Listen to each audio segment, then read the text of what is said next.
సామెతలు 3:5 చూద్దామండి. నీ స్వబుద్ధిని ఆధారము చేసుకొనక నీ పూర్ణ హృదయముతో యెహోవా యందు నమ్మిక ఉంచుము. ఈరోజు చాలామంది కలవరాలతో వచ్చారు, ఆందోళనతో వచ్చారు, అలజడితో వచ్చారు.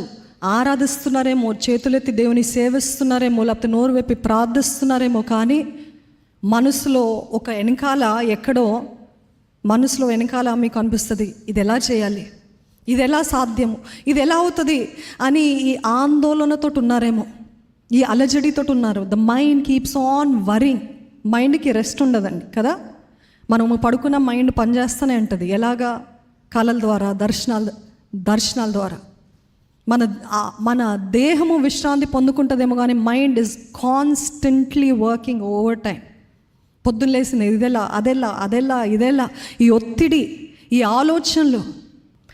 ఎవని మనస్సు నీ పైన ఆనుకునునో వారిని పూర్ణ శాంతి కలిగిన వారిగా చేస్తానని దేవుడు చెప్పాడు. ఆమెన్.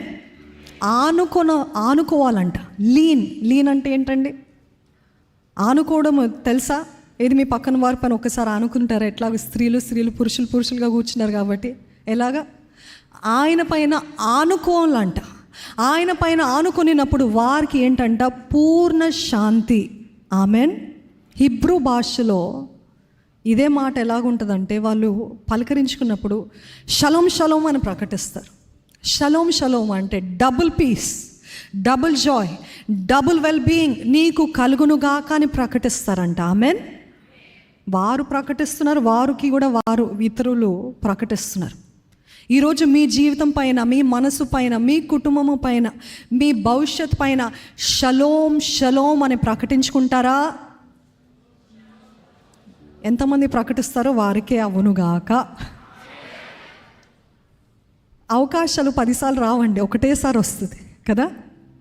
దేవుడు యేసు ప్రభు ఈ లోకంలో సంచరించినప్పుడు, జీవించినప్పుడు ఆయన ఒక స్థలం నుండి అలాగా దాటుకొని వెళ్తున్నాడంట.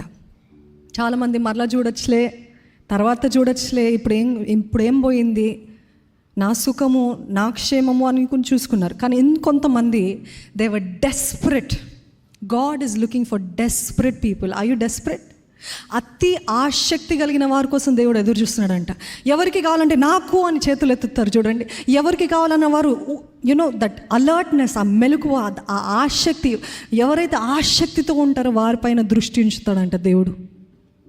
అందుకనే ప్రభువు ఈ లోకంలో నడుస్తున్నప్పుడు, దావీదు కుమారుడా నన్ను కరుణించు అని వేడుకున్నాడు ఆ గుడ్డివాడు. కరుణించు అని వేడుకున్నప్పుడు ఈరోజు మనమైతే నిజంగా వాస్తవం చెప్దామండి. Let us talk facts and let us talk reality. కొంచెం స్వరం ఎత్తండి అంటే పక్కన ఉన్నారండి, వాళ్ళు ఏమనుకుంటారు, దీనికి ఎంత ధైర్యం అనుకుంటారు, లేకపోతే ఏంటి తన గొంతు అట్లుంది ఏంటి అని అనుకుంటారేమో, లేకపోతే ఇవనుకుంటారు నన్ను చిన్న చూపు లేకపోతే నన్ను వెక్కిరిస్తారేమో అని ఆలోచిస్తుంటాం.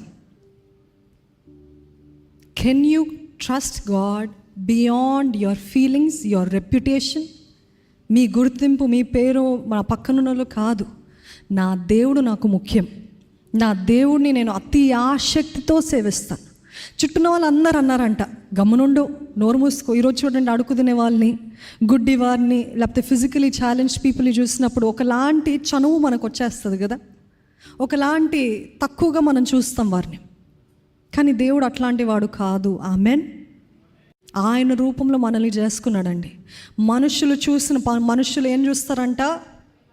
పై రూపాన్ని చూస్తాడంట. కానీ దేవుడు అంతరింద్రియాల్ని ఎరిగిన దేవుడు. ఈరోజు మన దేవుడు అంతరింద్రియాలను ఎరిగిన దేవుడు. ఆ మనిషిని అందరూ అడ్డగించారంట. నోరు మూసుకో, కించపరుచుంటారు. Why you shouting? Don't bother him. క్వైట్గా ఉండు. ఈరోజు అపాది కూడా మన చెవులో క్వైట్గా ఉండు, అరవకు, మెల్లగా మాట్లాడు, అరవకు, చెప్పకు, స్తుతించు అని అంటే అలాగ వస్తుంది నోట్లు. దేవానికి స్తోత్రాలు ప్రభా, స్తోత్రాలు. ఆవలింత వస్తుంది మధ్యలో కదా. రాగానే నిలకడగా, రిజిడ్గా దేవుని సన్నిధిలో నిలబడుతూ స్తుతించమంటున్నారు. స్తుతించని అయిపోయింది కాదండి.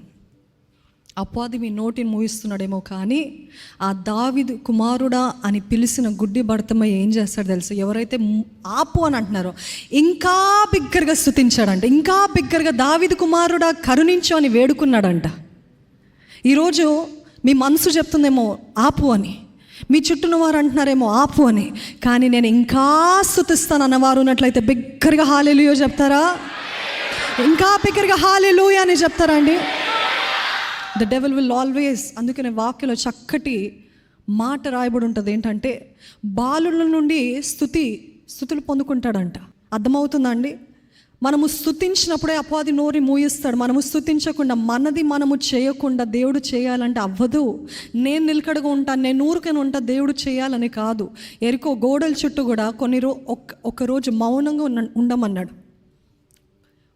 అంటే ఆ మౌనంగా తిరుగు అన్నాడు. ఇంకా మొత్తం అలాగనే తిరిగారా?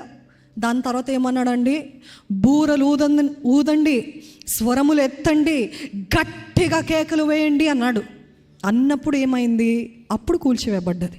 కొన్నిసార్లు దేవుడు మౌనంగా ఉండమంటాడు, కొన్నిసార్లు బిగ్గరగా కేకలు వేయమంటాడు. ఈరోజు your praise will silence the enemy. Amen. మన స్తుతి అపవాది నోటిని మూయిస్తుంది. మనలో ఉజ్జీవం కలగాలండి, మనలో ఆత్రుత, మనలో ఆసక్తి, మనలో ఆ మంట కలగాలి. ఈరోజు దేవుడు అంటున్నాడు, నా పైన ఆనుకో, నేను నీకు పూర్ణ శాంతిని ఇస్తాను. నీ మనసు పైన ఆధారపడకు. మనసు ఏం చెప్తా ఉంటుంది ఎప్పుడు చూసినా? ఎట్లా చేస్తావు, how do you think you can do it, ఎట్లా కడతావు బిల్స్, ఎట్లా తీరుస్తావు ఈ అప్పులు, ఎట్లా చేస్తావు, ఈ భర్తను ఎట్లా మారుస్తావు. స్త్రీలకు ఉన్న పెద్ద సమస్య, భర్త ఇల్లు విడిచిన వెంటనే ఏ అమ్మాయిని కలుస్తున్నాడో, ఆఫీస్లో ఎంతమందిని కలుస్తున్నాడో, అందరితోటి బాగానే ఉంటాడు, నాతోటి ఇలా ఉంటాడు. అదే కదా సందేహాలు. స్త్రీలకంట భర్తలు ఉద్యోగానికి వెళ్ళినప్పుడు ఓవర్ టైం పనిచేస్తుందంట మైండ్. ఏం చేస్తున్నాడు.